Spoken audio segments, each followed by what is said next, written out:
warahmatullahi wabarakatuh. Saya ucapkan kepada pensyarah literasi bahasa kelas H2 iaitu Puan Nora binti Markop. Bersyukur kehadrat Allah SWT atas limpah kurnianya, rakan sekumpulan saya dapat menyiapkan dan melengkapkan tugasan kerja khusus bagi kursus BMMB 1124 iaitu kursus literasi bahasa yang telah diusahakan bagi semester 2 tahun 2022 ini. Rakan sekumpulan saya terdiri daripada saya sendiri, Nur Anisha Huzaifah binti Abu Bakar, Nur Aimi Husna binti Saufi dan Nurul Husna binti Muhammad Anwar yang akan membentangkan tugasan dua persembahan dengan arahan menghubung kaitkan cerita pendek yang mengandungi bahasa kiasan, peribahasa, pantun dan bahasa sapaan yang dibina dalam BMMB 1144 dengan penguasaan literasi bahasa dan aktiviti yang sesuai secara pembentangan. Terusnya.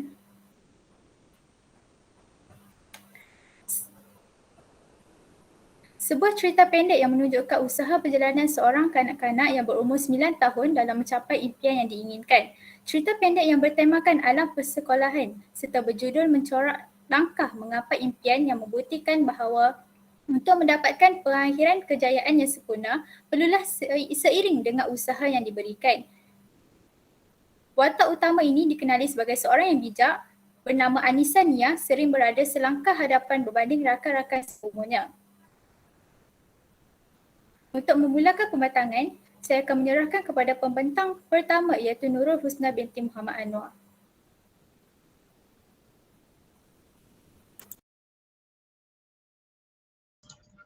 Okey, baiklah kita melihat kepada prabacaan dalam literasi bahasa. Prabacaan ini adalah satu tahap penyediaan untuk murid-murid membaca melalui pengalaman bahasa iaitu mengenal dan mengecam huruf dan bahan tersebut telah disediakan oleh guru. Melalui peringkat ini, murid perlu menguasai kemahiran-kemahiran prabacaan iaitu kemahiran pengamatan penglihatan, kemahiran pengamatan pendengaran dan kemahiran pergerakan mata dan tangan. Peringkat ini akan didedahkan terlebih dahulu sebelum guru memberikan cerita pendek yang telah disediakan. Sebelum murid dapat membaca sesuatu bahan bacaan, murid akan didedahkan dengan aktiviti mengenal dan mengecam bentuk huruf. Selepas murid dapat mengenal, mengecam dan menghafal bentuk huruf, mereka akan didedahkan dengan huruf vokal dan konsonan, seterusnya suku kata dan perkataan. Dalam aktiviti ini, murid akan didedahkan dengan kemahiran prabacaan terlebih dahulu sebelum guru melepaskan murid untuk membaca satu bahan bacaan yang lebih kompleks. Dan melalui kemahiran prabacaan ini juga memberikan asas membaca kepada murid-murid yang mana ia memberikan motivasi dan juga galakan kepada murid-murid untuk belajar membaca. Dan melalui galakan ini dapat membentuk satu kelaziman membaca dari kiri ke kanan iaitu tulisan mimi dan kanan ke kiri iaitu tulisan jawi serta atas ke bawah dalam diri murid-murid. Dan kita dapat lihat gambar yang telah disediakan iaitu gambar huruf A, B, C dan juga huruf-huruf seterusnya. Dapat kita lihat guru boleh menggunakan gambar tersebut untuk melakukan satu aktiviti prabacaan terhadap murid-murid dengan cara yang pertama adalah guru boleh menyebut dan murid mengikut sebutan yang guru ucapkan, dan yang kedua adalah selepas murid-murid itu mengenal dan juga mengecam huruf yang telah disebut, maka guru boleh menyediakan satu bentuk aktiviti yang mana aktiviti tersebut adalah aktiviti meneka di mana guru menyebut bunyi huruf seperti huruf I dan murid perlu meneka yang mana satu antara huruf A sehingga Z bentuk kepada huruf I. Dan diulang-ulang sehingga murid dengan berjayanya dapat mengenal, mengecam dan juga menghafal bentuk huruf tersebut tanpa sebarang masalah. Seterusnya.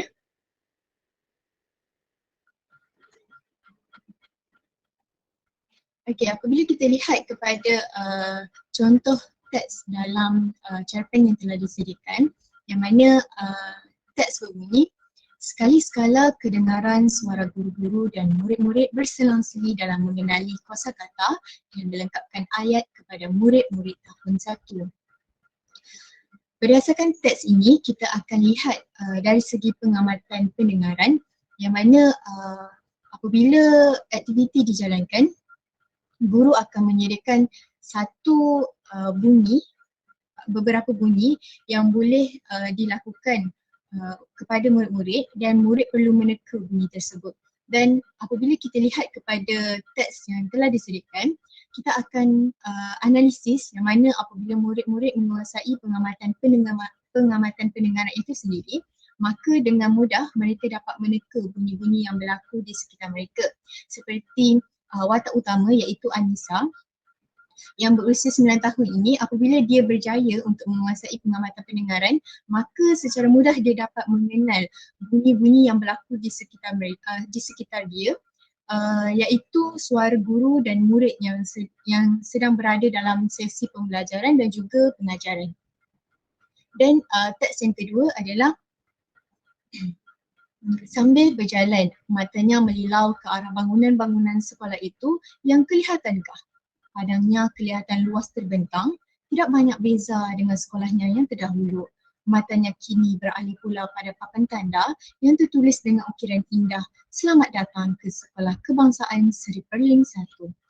Dan apabila teks yang telah disediakan ini, kita akan analisis dari segi pengamatan penglihatan yang mana apabila seseorang murid itu menguasai pengamatan penglihatan, maka dengan mudah mereka dapat meneka objek yang mereka lihat.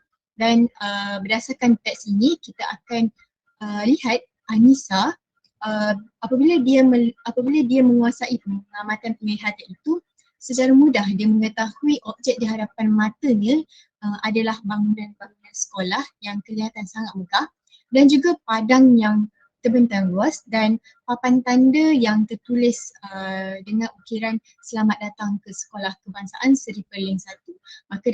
Maka dekat sini kita akan mengetahui bahawa apabila murid itu dapat mengenal objek yang berada di depan matanya, maka ketahuilah guru tersebut bahawa murid itu akhirnya menguasai pengamatan penglihatan.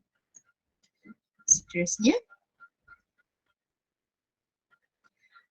jadi kita lihat kepada pra-menulis, yang mana pra-menulis ini adalah satu tahap penyediaan untuk murid dengan aktiviti menulis sebelum mereka dapat menulis huruf dengan betul, cantik dan juga kemas. Melalui peringkat ini, murid diberikan latihan otot-otot, tangan dan jari serta koordinasi mata dan tangan. Melalui aktiviti ini, murid akan dilatih sehingga mereka dapat menguasai kemahiran membentuk lambang iaitu bentuk huruf dengan jelas dan bersistematik lah. Dan apabila kita lihat kepada gambar yang disediakan, berikut merupakan contoh bagi aktiviti pra-menulis iaitu dengan menyambung titik gambar tersebut lah. Jadi kita lihat yang seterusnya. Berikut merupakan aktiviti pra-menulis yang mana guru boleh menyediakan beberapa aktiviti, antaranya aktiviti mewarna dari kanan ke kiri, aktiviti membentuk objek di mana-mana permukaan tanpa menggunakan alat menulis dan juga aktiviti menyambung titik.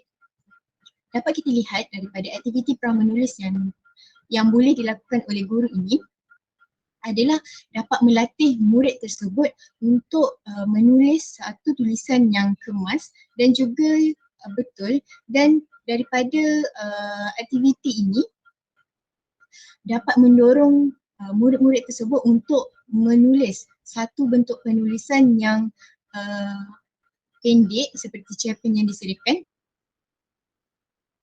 bentuk yang kemas dan juga betul dari sudut tata bahasa dan juga ejaan dia lah. Dan dari aktiviti pra-menulis ini juga, murid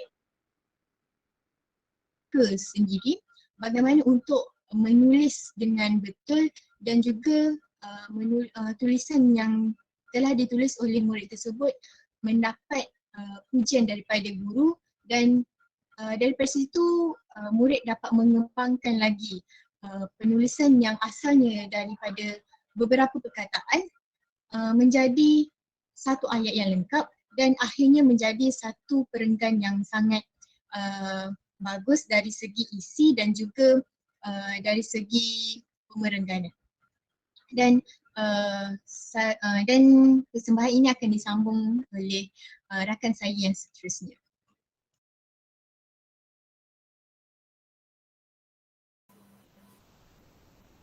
Kemahiran membaca iaitu bacaan mekanis terdapat dalam cerita cerpen yang telah dipilih. Bacaan mekanis ini kesediaan membaca memasuk kemampuan seseorang untuk menerima pengajaran dari segi mental, emosi dan fizikal. Secara ringkasnya, kemahiran membaca melibatkan sebarang aktiviti sebelum sesuatu peringkat bacaan dimulakan, sama ada peringkat mendirikan asas, mengukuhkan asas atau peringkat yang lebih tinggi. Membaca mekanis ini merupakan satu aktiviti membaca yang disuarakan dengan jelas untuk menangkap dan memahamkan informasi, fikiran dan perasaan seseorang pengarang. Bacaan mekanis adalah bacaan bersuara yang menyuarakan tulisan dengan sebutan yang jelas dan terang dengan intonasi dan irama mengikut gaya membaca yang betul dengan menggerakkan alat-alat pertuturan. Tujuan bacaan mekanis yang terdapat dalam cerpen cerita pendek ini, ia membolehkan murid-murid membaca dengan cekap dan pantas dengan sebutan dan intonasi yang betul dan jelas. Terusnya, petikan ini diambil daripada cerita pendek yang telah disediakan, iaitu suasana di sekolah itu sungguh tenang dan damai. Ketika itu para guru sedang sibuk mencurahkan ilmu kepada anak-anak didiknya. Sekali-sekala kedengaran suara guru-guru dan murid-murid berselang-seli dalam mengenali kosakata dan melengkapkan ayat kepada murid-murid tahun 1. Di situ terbayang semula Anissa akan kisahnya apabila berkat pertolongan guru-gurunya, Anissa kini boleh membaca dan menulis dengan cekap. Apabila dihubung kaitkan petikan cerita pendek ini dengan bacaan mekanis, justru saya tertarik untuk memperkenalkan penggunaan super ayat dalam membantu murid-murid meningkatkan kemahiran membaca secara mekanis. Super ayat yang diperkenalkan berkonsepkan kombinasi teori kecerdasan pelbagai Gardner iaitu 1983 iaitu melalui musikal, pergerakan kinestetik dan visual ruang serta kaedah unsur maju. Pengenalan super ayat telah mendatangkan kesan positif dalam meningkatkan kemahiran membaca secara mekanis murid-murid.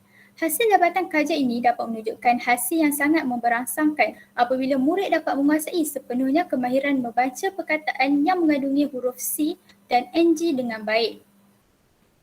Di sini saya tampilkan dengan bahan pengajaran melalui kaedah super ayat. Latihan super ayat iaitu menggunakan tepuk semangat C and NG dan NG. Latihan ini terbahagi kepada dua bahagian iaitu tepuk semangat C dan NG, suku kata terbuka dan suku kata tertutup. Murid diminta untuk membatang suku kata yang mengandungi konsonan C dan NG seperti pada rajah 1. Oleh hal yang demikian, tepuk semangat C dan NG, latihan ini dilaksanakan dengan iringan nyanyian lagu Kalau Rasa Gembira. Sebagai contohnya, kalau rasa gembira, baca nga, ngi, ngu, nge, nge, ngo. Di situ, pengenalan super ayat ini diperkenalkan untuk mengatasi masalah murid-murid yang tidak lancar dan menyebut suku kata seperti yang terdapat pada rajah 2 ini. Rajah 2 ini menunjukkan masalah murid-murid yang tidak dapat menyebut perkataan yang mengandungi konsonan C dengan betul selain turut melakukan kesilapan membaca perkataan yang mengandungi huruf NG.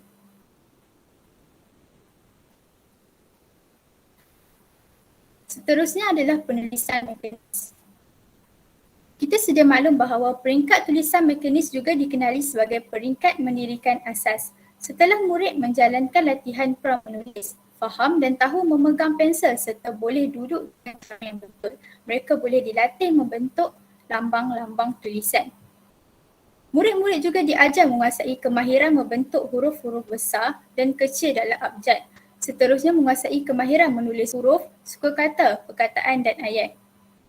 Dengan kemahiran tulisan mekanis dapat mendirikan asas menulis yang lagi kukuh dan murid-murid untuk menulis dengan baik, cekap dan pantas.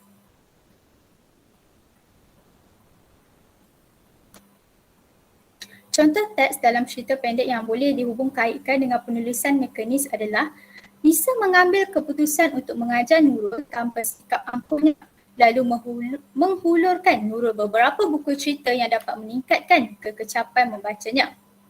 Awak ambillah buku saya ni, terdapat rakaman audio juga di dalamnya. Ini barang yang diberi oleh arwah ibu saya. Oleh yang demikian, penulisan mekanis ini dapat dihubungkan dengan contoh teks dalam cerita pendek melalui bahan pengajaran yang telah disediakan. Seterusnya, ini adalah bahan pengajaran yang dikaitkan dengan penulisan mekanis yang terdapat dalam cerpen cerita pendek yang telah disediakan. Dalam hal ini ada dua perkara yang mempengaruhi kekecapan tulisan tangan, iaitu kemahiran menulis mekanis dan ejaan.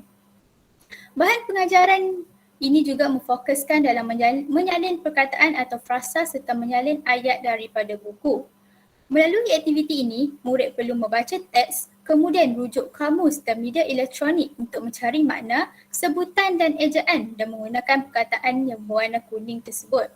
Oleh itu, aktiviti ini dapat membimbing murid membaca teks dan membina strategi pembelajaran cara belajar dengan tepat.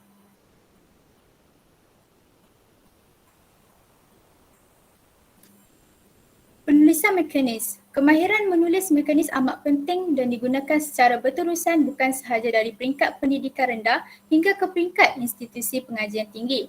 Di institusi pendidikan, kemahiran menulis mekanis digunakan dalam aktiviti pengajaran dan pembelajaran seperti mencatat nota, membuat latihan dan terutamanya dalam menjawab kertas peperiksaan. Oleh itu, cerita pendek ini dapat dikaitkan dengan penulisan mekanis apabila aktiviti tersebut membolehkan murid-murid mengulang kaji pelajarannya dengan cara membaca tulisan-tulisan yang tercatat selain membaca buku-buku luar untuk menambah lagi pengetahuan dan perbendaharaan kata. Aktiviti-aktiviti dalam kemahiran menulis juga merupakan latihan dalam menyediakan kanak-kanak untuk menghadapi peperiksaan, sebagai contohnya ujian pencapaian sekolah rendah yang terdapat dalam contoh cerita pendek tersebut. Dan kesemua tujuan serta merta itu merupakan landasan awal kepada tujuan lanjut, iaitu untuk meluaskan pengetahuan, pengalaman, perhubungan dan matlamat.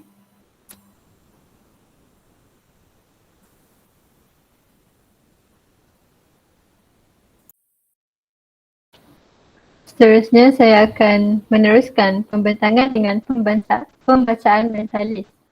Bacaan mentalis ialah bacaan yang dibunyikan dalam hati atau menukarkan isi bacaan kepada maknanya tanpa mengeluarkan suara. Kelajuan bacaan mentalis ini lebih pantas daripada bacaan mekanis kerana beberapa perkara yang dilakukan, seperti menekankan nada suara, sebutan yang jelas dan sebagainya tidak diperlukan dalam bacaan mentalis. Bacaan mentalis ini dijalankan setelah murid-murid berjaya menguasai kemahiran dan kecekapan bahasa mekanis. Bacaan mekanis. Tujuan pembacaan mentalis dilakukan adalah untuk melatih murid-murid supaya boleh membaca dengan sendiri, untuk melatih murid-murid supaya dapat membaca dan memahami apa yang dibacanya, melatih murid-murid untuk membaca dengan senyap dan pantas, mampu menggunakan kemahiran membaca dengan senyap bagi mendapatkan pengetahuan dan dapat menggunakan kemahiran membaca mentalis sebagai hiburan dalam kehidupan seharian. Antara contoh teks yang dapat digunakan dalam bacaan mentalis ialah, terima kasih Nisa, kamu boleh duduk di sebelah Syafiqah. Jika kamu ada apa-apa masalah, sila beritahu saya kerana saya adalah guru kelas kamu. Nisa hanya mengangguk mengiyakan kata-kata itu. Selepas itu, dia mengeluarkan buku dan mula menumpukan perhatian kepada tajuk yang sedang diajar oleh Cikgu Izzah. Kring! Loceng berbunyi menandakan waktu rehat telah tiba. Murid-murid berpusu-pusu ke kantin untuk mengisi perut masing-masing setelah hampir 2 jam mendengar kuliah daripada guru-guru. Nisa juga tidak ketinggalan untuk ke kantin. Sampai sahaja di kantin, Nisa ternganga besar kerana kantin sekolah barunya itu seperti pasar Ramadan. Di sini kita dapat menunjukkan contoh aktiviti iaitu aktiviti yang pertama ialah guru dapat memberi masa kepada para pelajar untuk membaca keratan teks tersebut daripada cerpen secara senyap. Kemudian, para pelajar perlu menyenaraikan perkataan atau rangkai kata yang tidak difahami oleh mereka. Yang kedua ialah guru juga boleh mengadakan kuis bagi perkataan sinonim dan antonim bagi perkataan yang tidak difahami oleh mereka tadi. Kesannya, para pelajar dapat berbincang sesama mereka, meneroka ilmu secara kendiri melalui cubaan tekaan maksud sesuatu perkataan tersebut. Hal ini juga dapat meningkatkan kefahaman mereka dan menimbulkan perasaan seronok ketika proses pengajaran dan pemudahcaraan PDPC di samping menggalakkan para pelajar membaca buku atau sebarang bahan bacaan yang bermanfaat. Seterusnya ialah penulisan kelahiran. Setelah peringkat asas menulis telah dikuasai oleh murid-murid, mereka seharusnya digalakkan melahirkan fikiran mereka secara bertulis. Kaedah-kaedah yang dicadangkan adalah bermula daripada yang terkawal, iaitu menulis berpandukan gambar-gambar dan perkataan, mengisi tempat kosong, melengkapkan ayat-ayat dan perenggan sehingga murid-murid itu boleh menghasilkan tulisan tanpa panduan. Kemahiran menulis untuk pelahiran selalunya dikuasai oleh murid-murid setelah mereka mendapat kemahiran mekanis.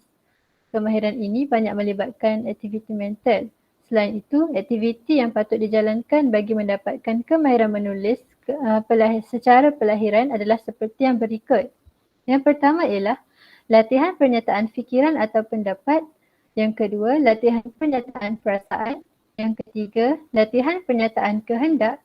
Dan latihan mengeluarkan pendapat-pendapat yang tulen dan asli lahir daripada pemikiran pelajar itu sendiri. Penulisan ini juga, pada peringkat ini, murid-murid sudah menguasai pelbagai kemahiran seperti kemahiran mendengar, bertutur, membaca dan mengeja. Oleh itu, mereka sudah mampu menulis pelbagai jenis karangan. Mereka juga telah diperkenalkan dengan pelbagai jenis penulisan terkawal, berpandu, separa terkawal dan separa berpandu. Kemudian, mereka boleh didedahkan dengan penulisan bebas dan kreatif. Selain itu, murid-murid juga dapat melahirkan idea dan pendapat mereka sendiri tentang pengetahuan atau pengalaman yang telah dilalui oleh mereka. Murid-murid juga dapat menggunakan kemahiran tata bahasa dan ejaan yang telah dikuasai. Selain itu, mereka juga akan merancang penulisan mereka menggunakan bentuk-bentuk grafik yang sudah dipelajari. Seperti contoh teks dalam cerpen yang disediakan sebelum ini adalah azan zuhur yang berkumandang menghindarkan Nisa daripada lamunannya. Dia terus menuju ke bilik air untuk menunaikan tanggungjawabnya sebagai seorang Muslim. Dia menyarungkan telekungnya lalu memulakan solatnya. Usai solat, dia memanjatkan doa kepada Yang Maha Esa semoga dipermudahkan untuk menjawab soalan-soalan yang dikemukakan dengan tenang sekaligus mendoakan kesejahteraan keluarganya. Selesai melipat telekung sejadahnya, Nisa ke meja belajarnya yang penuh dengan pelbagai jenis buku seperti buku latihan, buku tulis dan novel. Seterusnya, dia mula menyelat satu persatu halaman buku latihan bahasa Inggerisnya. Dan begitulah berlanjutan sehingga keesokan harinya, dan dia juga mengikuti sesi pembelajaran dengan tekun dan tidak terlepas daripada memberi pertolongan kepada kawan-kawannya. Teguran, nasihat dan tips yang diberikan oleh semua tenaga pengajar diamal dan diamati sebaik-baiknya. Tanpa disedari, telah tiba tarikh UPSR yang tinggal hanya 2 minggu lagi.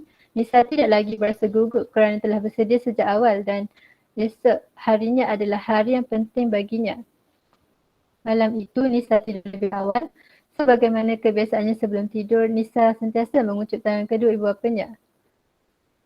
Ketika Nisa sudah bangkit daripada tidurnya, dia membersihkan dirinya dan menunaikan salat subuh. Ya Allah, Kau permudahkanlah aku dan sahabat-sahabat aku untuk menjawab soalan-soalan yang akan dikemukakan. Tenangkanlah hati aku, Ya Allah. Ampunkanlah dosa-dosa hamba-Mu yang lemah ini. Hanya kepadamu aku memohon. Amin ya Rabbal Alamin. Antara aktiviti yang dapat dilakukan ialah yang pertama, Guru boleh menyediakan soalan pemahaman berdasarkan petikan untuk menguji tahap kefahaman mereka setelah pelajar membuat bacaan mentalis. Selain itu, guru juga boleh meminta pelajar membina ayat berdasarkan gambar ataupun mengembangkan petikan yang disediakan. Kesannya, Seseorang murid dapat merangsang dan memahirkan tata bahasa, mengembangkan idea, perbendaharaan kata dan mengekspresikan perasaannya. Selain itu, pelajar juga diberi peluang untuk menerokai bidang bahasa di samping dapat meluaskan pengetahuan, melahirkan idea dan menggunakan seluruh anggota mekanis seperti mata, tangan, akal dan lain-lain untuk merangsang aktiviti pembelajaran. Berikut merupakan contoh aktiviti penulisan pelajaran. Yang pertama ialah aktiviti kefahaman berdasarkan petikan dan yang gambar yang kedua menunjukkan aktiviti membina ayat berdasarkan gambar. Sekian sahaja pembentangan kami kali ini. Sekian wabillahi taufiq wal hidayah. Wassalamualaikum warahmatullahi wabarakatuh.